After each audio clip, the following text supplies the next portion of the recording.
Hello, just been going through some more of your check-ins, acts of flowness, and guys, there's so many revelations this week. I was laughing at Diana's check-in, which if you haven't read is so powerful. She's talked a lot about mindset shifts with the scale, and I love that you have started taking ashwagandha and your stress levels have just gone non-existent. That is what we like to see. So many wins. And I also want to remind you as well, the scale is literally just 1% of things. It's really good to kind of, when you start using the scale regularly, you can kind of disassociate from attaching to it because you see how much things fluctuate. For example, I was on a 9-hour flight yesterday and so kind of backed up, and my scale just reflects that. And me 5 years ago would have panicked thinking, oh my God, I've gained a kilogram overnight, when in actual fact, a lot of it is just water retention. You know, you've been sat on a flight, you might have eaten later,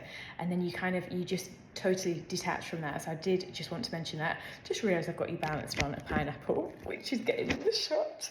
Love that. And I also wanted to mention, if you haven't done your week 1 check-in, make sure you get that done. And even if it's setting an alarm, we really want to keep this consistent over these next 8 weeks. The first one is usually the hardest if you're totally new here, and a lot of the other flowy goers will say the same thing. But the minute you start showing up for yourself, holding yourself accountable, realizing that this is a total safe space, there is never ever any judgment here, we're all on the same page there, and this is just the beginning as well. So don't feel any pressure or any sort of way. It is just about showing up for yourself, holding yourself accountable to something, so that we can consistently see what's working, see what needs tweaking, and just grow from there.